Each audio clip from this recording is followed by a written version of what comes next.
지금 이 영상을 보고 계신 여러분 중 3명 중 1명은 이미 당뇨 전 단계일 가능성이 높습니다. 그런데 더 놀라운 건 대부분 자신이 그 상태인 줄도 모른다는 거죠.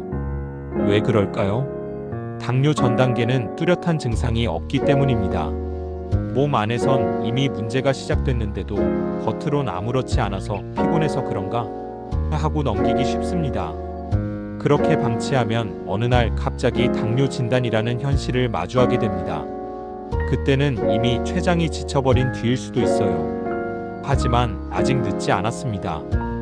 오늘 영상에서는 당뇨 전 단계가 왜 위험한지, 어떻게 하면 되돌릴 수 있는지, 해결법까지 알려드릴게요. 우리 몸이 보내는 신호, 그냥 넘기지 마세요. 이 영상을 보기 전에 좋아요와 구독 눌러주시면 여러분과 가족의 건강을 제가 대신 지켜드리겠습니다. 대한당뇨병학회에 따르면 대한민국 성인 인구 중 약 30%는 당뇨병 혹은 그 전 단계에 해당합니다. 특히 40대 이상에서는 거의 2명 중 1명이 위험군에 속해 있다고 보고돼 있어요. 그런데도 놀라운 사실은 이들 중 절반 이상은 자신이 그런 상태인 줄도 모른다는 점입니다. 그 이유는 간단합니다. 증상이 뚜렷하지 않기 때문입니다. 즉 몸이 망가지고 있는 중인데도 조용하게 진행되기 때문에 자각 없이 지나치는 분들이 너무 많아요. 그럼 당뇨 전 단계란 정확히 무엇일까요? 우리는 흔히 당뇨만 문제라고 생각하지만 실제로 몸이 가장 위험한 건 당뇨 전 단계일 때입니다. 이 단계는 당화혈색소 HbA1c 5.76, 4%일 경우일 때부터입니다. 이 시기는 혈당이 정상보다 높지만 당뇨병 진단 기준에는 아직 도달하지 않은 상태입니다.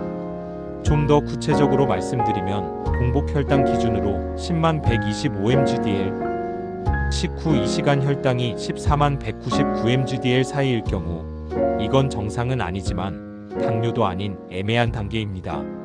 하지만 몸 안에서는 이미 혈당 조절에 문제가 생기기 시작한 단계입니다. 이 상태를 방치하면 수년 사이에 당뇨로 진행될 확률이 상당히 높습니다. 특히 복부비만, 고혈압, 고지혈증, 가족력이 있는 분들은 이 위험이 더 커집니다. 그럼 왜 당뇨 전 단계가 위험할까요? 그 핵심은 인슐린 저항성에 있습니다. 우리가 음식을 먹으면 혈당이 오르죠. 이때 췌장에서 인슐린이라는 호르몬을 분비해서 혈당을 세포 안으로 옮깁니다. 세포는 이 포도당을 에너지원으로 사용하죠. 그런데 당뇨 전 단계에서는 세포가 인슐린에 둔감해져서 문이 잘 열리지 않아요. 쉽게 말해 인슐린이라는 열쇠가 있어도 세포문이 굳게 닫혀 있는 거죠. 그럼 어떤 일이 생길까요? 혈당은 계속 피 속에 남고 몸은 이걸 해결하려고 인슐린을 더 많이 만들어냅니다. 즉 췌장이 과로하게 되는 겁니다. 이게 반복되면 췌장도 결국 지치고 맙니다. 그렇게 되면 정말로 당뇨병에 진입하게 되는 거죠. 그럼 증상이 잘 안 드러나는 이유는 무엇일까요? 당뇨 전 단계는 되게 조용하게 진행됩니다. 그래서 많은 분들이 난 괜찮아라고 착각하기 쉬워요. 하지만 일부 사람들에게는 미세한 이상 신호가 나타납니다. 이런 신호들을 그냥 넘기지 말아야 합니다. 지속적인 갈증이 계속되며 물을 계속 마셔도 갈증이 해소되지 않습니다. 이는 고혈당이 소변을 통해 포도당을 배출하는 과정에서 수분까지 함께 빠져나가기 때문입니다. 실제로 탈수 증상이 동반되기도 합니다. 잦은 배뇨, 특히 야간 요밤에 화장실을 2-3번 이상 가게 되는 분들은 단순히 나이 때문이 아닐 수 있습니다. 혈당이 높으면 콩팥이 이를 소변으로 배출하려 하기 때문에 소변량이 많아지고 야간에도 자주 깨게 됩니다. 다음으로 주의해야 할 것은 설명되지 않는 체중 감소입니다. 특히 최근 갑자기 살이 빠졌는데 식사는 그대로라면 그건 세포가 에너지원인 포도당을 흡수하지 못해서 대신 근육이나 지방을 태워서 에너지를 만들고 있다는 신호일 수 있어요. 만성 피로와 집중력 저하, 혈당이 불안정하면 뇌 역시 안정적인 에너지를 공급받지 못해 피로감을 느끼거나 멍해지는 경우가 많습니다. 이런 증상들이 2-3가지 이상 겹친다면 한 번쯤은 검사를 받아보셔야 합니다. 이런 경우도 있습니다. 그냥 피곤한 줄 알았다가 당뇨 진단 40대 후반의 직장인 어씨는 하루 종일 졸리고 밤에도 깊이 잠을 못 자는 상태가 계속돼 처음엔 스트레스나 피로 때문이라고 생각했다고 합니다.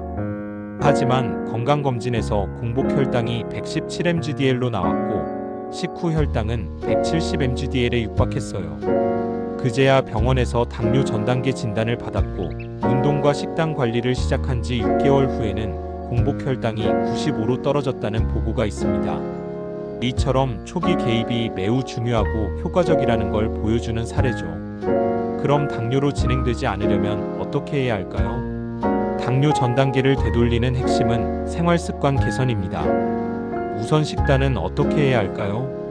정제된 탄수화물인 쌀, 흰빵, 설탕은 혈당을 급격히 올립니다. 그러니 현미, 보리, 콩, 채소, 단백질 위주 식단으로 바꿔보세요. 예를 들어 점심 도시락을 흰쌀밥 대신 현미 귀리밥으로 바꾸는 것만으로도 식후 혈당 상승폭이 2030% 줄어들 수 있다는 연구도 있습니다. 운동은 어떻게 해야 할까요? 하루 30분 걷기만으로도 인슐린 감수성이 개선된다는 보고가 있습니다. 특히 식후 1시간 내 걷기가 혈당 관리에 효과적입니다. 또한 체중이 57%만 줄어도 당뇨 진행 위험이 크게 낮아집니다. 배 둘레가 줄어들면 그만큼 인슐린 저항성도 개선됩니다. 수면과 스트레스 관리도 중요합니다. 수면 부족은 혈당 조절을 방해하는 코르티솔을 증가시킵니다. 매일 일정한 시간에 자고 일어나기, 자기 전 휴대폰 사용 줄이기 같은 작은 습관이 쌓이면 큰 차이를 만듭니다. 여기까지 당뇨에 대해 알아봤습니다. 당뇨 전 단계는 병이 아닐 수 있지만 병으로 가는 입구입니다. 그 입구에서 멈출 수 있는 기회는 딱 지금뿐입니다. 지금까지 이야기 들으시면서 나도 혹시 해당될까? 라는 생각이 드셨다면 병원에서 간단한 혈액 검사 한번 받아보세요. 그게 지금 여러분 몸에 가장 필요한 일일 수 있습니다. 앞으로도 여러분의 건강을 지키는데 도움이 되는 정보, 과학적 근거를 바탕으로 꾸준히 전해드릴게요. 영상이 도움되셨다면 좋아요와 구독 버튼 눌러주시고요. 주변 가족이나 친구에게도 이 내용을 꼭 공유해주세요. 건강은 나 혼자 지키는 게 아니라 함께 지켜야 오래갑니다.